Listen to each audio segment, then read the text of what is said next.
Sir, ಈಗ ಮೊನ್ನೆನೂ ವಿಚಾರಣೆಗೆ ಬಂದಿದ್ವಿ, ಇವತ್ತು ವಿಚಾರಣೆಗೆ ಬಂದಿದ್ದೀರಾ. ತಮ್ಮ FIR ಅಲ್ಲಿ ತಮ್ಮ ಹೆಸರಿತ್ತು. ಈ ಮಧ್ಯೆ ಗನ್ ಮ್ಯಾನ್ನ ಅರೆಸ್ಟ್ ಮಾಡಿದ್ದಾರೆ ಸರ್, ಪ್ರಕರಣಕ್ಕೆ ಸಂಬಂಧಪಟ್ಟಂತೆ. ಏನು ನಿಮಗೆ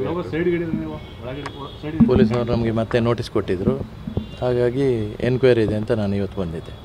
ಓಕೆ ಸರ್, FIR ಅಲ್ಲಿ ತಮ್ಮ ಹೆಸರು ಉಲ್ಲೇಖ ಮಾಡಿ ಸರ್, ಗನ್ ಮ್ಯಾನ್ ಅವರು ಕೊಟ್ಟಿದ್ದರು ಈ ರೀತಿ ಏನೇನೋ ಆಗಿದೆ ಅಂತ. ಆದರೆ ಇಡೀ ಪ್ರಕರಣದಲ್ಲಿ ಈಗ ಗನ್ ಮ್ಯಾನ್ ಸುತ್ತ ಸುತ್ತಕೊಂಡಿದೆ, ಅಂದರೆ ಗನ್ ಮ್ಯಾನ್ನ ಅರೆಸ್ಟ್ ಮಾಡಿದ್ದಾರೆ ಸರ್. ಏನು ಹೇಳ್ತೀರಿ ಸರ್? ಈಗ ಯಾರನ್ನು ಅರೆಸ್ಟ್ ಮಾಡಿದ್ದಾರೆ ಅಂತ ನಮ್ಗೆ ಗೊತ್ತಿಲ್ಲ.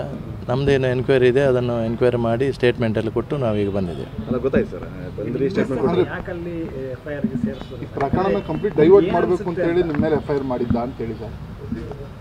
ಆಗಿರಲೇಬೇಕಲ್ಲ, ಇಲ್ಲದ್ರೆ ನಮ್ಮನ್ನು ಖಾಲಿ ಸ್ಟೇಟ್ಮೆಂಟ್ ತೆಗೆದು ಬಿಡ್ತಾರ? ಯಾವ ಕಾರಣಕ್ಕಾಗುತ್ತೆ ಅದು ಅವರಲ್ಲೇ ಕೇಳಬೇಕಲ್ಲ. ನೋಡಿ, ಅವರಿಗೆ ಗುಂಡು ಹೊಡೆದವನು, ಅವನು ಫ್ರಾನ್ಸಿಸ್ ಅಂತ, ಅವನು ಗುಂಡು ಹೊಡಿಸಿದ್ದಾನೆ ಮುತ್ತಪ್ರೈಗೆ. ಅವನಿಗೆ ಸುಮಾರು 74 ವರ್ಷ ಆಗಿದೆ. ರೀ, ಇನ್ಮೇಲೆ ಮನೆ ಕೆಲಸಕ್ಕೆ ಹೆಲ್ಪ್ ಮಾಡ್ಬೇಕು ನೀವು. ಯಾಕೆ ನಿಂಗೆ ಎಲ್ಲರ ಕೆಲಸ ಸಿಗ್ತಾ? ಕೆಲಸನ ನೋವೇ, ನಾನೇ ಬಾಸ್ ಆಗ್ತೀನಿ. ಬಾಸ್ ಅದೇಗೆ? ಬಾಸ್ ವಾಲ ಬಿ ದ ಬಾಸ್. ಹೈ ಶುಗರಿಂದ ಬಳಲ್ತಾ ಇದ್ದಾನೆ. ಈ ಮಕ್ಕಳಲ್ಲಿ ಅವನು ಏನೋ ದುಡ್ಡು ತಗೊಂಡು ನಮಗೇನೋ ಹೊಡೆಯೋಕ್ಕೆ ಅಂತ ದೊಡ್ಡ ಮಟ್ಟದಲ್ಲಿ ಒಂದು ಪ್ರಯತ್ನ ನಡೀತಾ ಇದೆ. ಇದರಲ್ಲಿ ಮುಖ್ಯ ಆರೋಪಿಯೇ ಫ್ರಾನ್ಸಿಸ್ ಎನ್ನುವನು.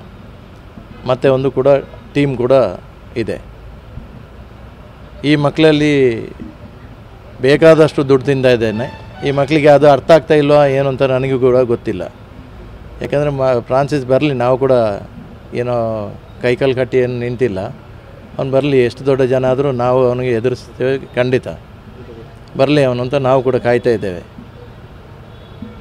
ಮತ್ತು ನಾವು ಯಾವುದೇ ಇಲ್ಲಿಗಲ್ ಆ್ಯಕ್ಟಿವಿಟೀಸಲ್ಲಿಲ್ಲ. ನನ್ನ ಮೇಲೆ ಕೇಸ್ ಇಲ್ಲದೆ ಸುಮಾರು 22 ವರ್ಷ ಆಯಿತು. ನಾನು ಯಾವುದೇ ಆ್ಯಕ್ಟಿವಿಟೀಸಲ್ಲಿ ಕೂಡ ಇಲ್ಲ. ಯಾಕಂದರೆ ನೀವು ನೋಡ್ಬೋದು ನಮ್ಮ ಮೇಲೆ ಎಷ್ಟು ಕೇಸ್ ಇದೆ ಅಂತ. ಅದನ್ನೆಲ್ಲ ನೀವು ತಿಳ್ಕೊಳ್ಳಿ, ಸ್ವಲ್ಪ ತಿಳ್ಕೊಂಡು ಆಮೇಲೆ ನೀವು ಯಾವುದನ್ನು ಕೂಡ ದಯವಿಟ್ಟು ನೀವು ಪ್ರಚಾರ ಮಾಡಬೇಕು ಅಂತ ನಾನು ನಿಮ್ಮಲ್ಲಿ ಮನವಿಯನ್ನು ಮಾಡ್ತೇನೆ. ಪ್ರಾರಂಭದಲ್ಲಿ ಇಡೀ ಪ್ರಕರಣ ನಿಮ್ಮ ಮೇಲೆ ಸುತ್ಕೊಂತಿತ್ತು, ಯಾಕಂದ್ರೆ ಕಂಪ್ಲೇಂಟ್ ಕೊಟ್ಟಿದ್ದಾರೆ, ಗನ್ ಮ್ಯಾನ್ ಹೇಳಿದ್ದಾರೆ, ರಿಕ್ಕಿ ಅವರೆಲ್ಲ ಹೇಳ್ತಾ ಇದ್ರು ಅನ್ನೋದಿತ್ತು ಸರ್. ನೋಡಿ, ಮತ್ತೊಂದು ಕಡೆ ಅರೆಸ್ಟ್ ಮಾಡಿದ್ರು. ನೋಡಿ, ನನಗೆ ಸರ್ಕಾರದಿಂದ 2 ಪೊಲೀಸ್ ಸೆಕ್ಯೂರಿಟಿಯನ್ನು ಕೊಟ್ಟಿದ್ದಾರೆ. ಈ ಪೊಲೀಸ್ ಸೆಕ್ಯೂರಿಟಿಯನ್ನು ಕ್ಯಾನ್ಸಲ್ ಮಾಡಿಸಬೇಕು ಅಂತ ಇವ್ರದ್ದೊಂದು ಟೀಮು ಒದ್ದಾಡ್ತಾ ಇದೆ ಸುಮಾರು ಸಮಯದಿಂದ. ಇದಕ್ಕೆ ಇದರ ಪ್ರತಿಫಲನೆ ಇವತ್ತು ನಮ್ಮ ಮೇಲೆ ಕಂಪ್ಲೇಂಟ್ ಕೊಟ್ಟಿದ್ದಾರೆ. ಪೊಲೀಸರಿಗೆ ಕೂಡ ಮನವರಿಕೆ ಆಗಿದೆ, ನಮ್ಮದು ಯಾವುದು ಕೂಡ ಇನ್ವಾಲ್ವ್ಮೆಂಟ್ ಇಲ್ಲ ಅಂತ ಪೊಲೀಸ್ನವರಿಗೆ ಕೂಡ ಗೊತ್ತಿದೆ. ಮುಂದಿನ ದಿನದಲ್ಲಿ ಏನಾಗ್ತದೆ, ಯಾರೀಗ ಈ ಕೇಸಲ್ಲಿ ಅರೆಸ್ಟ್ ಆಗ್ತಾರೆ, ಇಷ್ಟು ದೊಡ್ಡ ಇಶ್ಯೂ ಆಗಿದೆ, ಯಾರು ಮಾಡಿಸಿದ್ದಾರೆ, ಎಲ್ಲ ಪೊಲೀಸ್ ತನಿಖೆಯಿಂದ ಎಲ್ಲ ಹೊರಬರುತ್ತೆ.